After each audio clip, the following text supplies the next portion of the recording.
जय हनुमान। कथा राम भक्त हनुमान की। प्रभु श्री राम का धरती से जाने का समय आ गया। यमराज प्रभु श्री राम को लेने धरती पे आ गए, लेकिन इस बात से अनजान हनुमान जी खुशी से प्रभु श्री राम की आरती कर रहे। यमराज साधु के भेष में इस अद्भुत दृश्य को देखकर प्रसन्न हो रहे थे। अपने मित्रों से बातें करने लगे। यह श्री राम की अंतिम आरती हो रही है हनुमान के हाथों। अब यह नजारा दोबारा नहीं देखेगा। फिर हनुमान जी प्रभु श्री राम को भोग लगाते हैं। प्रभु श्री राम हनुमान जी की भक्ति देखकर भावुक हो जाते हैं। कहते हैं, हनुमान तुम हमारे सेवक नहीं, तुम हमारे भाई हो। आज मैं तुम्हें अपने हाथों से भोग लगाऊंगा। हनुमान जी भावुक हो जाते हैं। कहते हैं, प्रभु आपने हमारी भक्ति स्वीकार कर ली, मैं धन्य हो गया। फिर हनुमान जी प्रसाद वितरण करने लगते हैं। तभी हनुमान जी यमराज को प्रसाद देते हैं। कहते हैं, आप बहुत परेशान लग रहे हैं साधु महात्मा। प्रभु श्री राम के दर्शन से ही सारी परेशानी दूर हो जाती है। आप मुझे अपनी परेशानी का कारण बताएं। यमराज कुछ नहीं बताते। फिर प्रभु श्री राम के पास सेवक आता है। कहता है, प्रभु श्री राम आपसे मिलने दूर से साधु महात्मा आए हैं। फिर क्या था, हनुमान जी समझ गए यह साधु कोई और नहीं, स्वयं यमराज है जो प्रभु श्री राम को मुझसे दूर करना चाहते हैं। ऐसा मैं होने नहीं दूंगा। हनुमान जी साधु के पास जाते हैं। साधु को अपने हथेली पर उठाकर कहते हैं, अपने असली रूप में आए यमराज, मैं समझ गया आप किस मंशा से आए हैं। मेरे होते हुए आप प्रभु श्री राम को तो दूर अयोध्या की पावन धरती पर भी प्रवेश नहीं कर सकते। यमराज समझाते, हनुमान यह विधि का विधान है, इसे कोई नहीं बदल सकता। लेकिन हनुमान जी को तो सिर्फ अपने प्रभु श्री राम की भक्ति से मतलब है। यमराज चेतावनी देते हैं, मैं खाली हाथ यमलोक नहीं पहुंच सकता, मुझे विवश होकर आपसे युद्ध करना पड़ेगा हनुमान जी। फिर क्या था, दोनों में युद्ध आरंभ हो जाती है। दोनों एक के ऊपर एक तगड़े प्रहार करते हैं। तभी प्रभु श्री राम आकर युद्ध को रोकते हैं। कहते हैं, हनुमान इन्हें मैंने ही बुलाया है।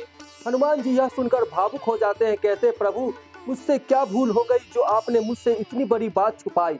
श्री राम प्रभु हनुमान जी को समझाते हैं। कहते हैं, हनुमान तुम हमारे लिए यमराज तो क्या समय के चक्र को भी रोक सकते हो, लेकिन हमारा और तुम्हारा अवतार सृष्टि को आगे बढ़ाने के लिए हुआ है, न कि इसकी मार्ग में बाधा बनने के लिए।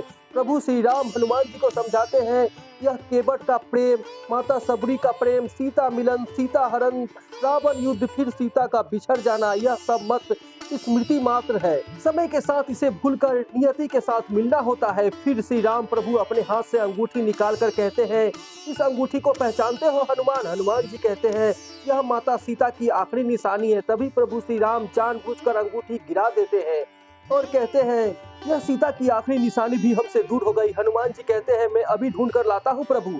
हनुमान जी पर्वत को चीर देते हैं, लेकिन अंगूठी दिखाई नहीं देता। फिर श्री राम प्रभु कहते हैं, अब नहीं मिलेगा यह अंगूठी। हनुमान जी कहते हैं, मैं पाताल लोक से भी ढूंढ निकालूंगी आपकी अंगूठी। हनुमान जी इधर अंगूठी ढूंढने जाते हैं, उधर प्रभु श्री राम जल समाधि की तैयारी करते हैं। अयोध्या वासी से विदा लेते हैं, अपने पूर्वजों से आज्ञा लेते हैं। इधर हनुमान जी अंगूठी ढूंढते हुए पाताल पहुंच जाते हैं, जहां उन्हें अंगूठी की ढेर मिलती है। सारी अंगूठी एक जैसी होती है। हनुमान जी कुछ समझ नहीं पाते, सारे अंगूठी को उठाकर ले जाना चाहते हैं। तभी एक देवता प्रकट होते हैं। कहते हैं, रुको हनुमान, यह क्या कर रहे हो, यह सारी अंगूठी प्रभु श्री राम की है।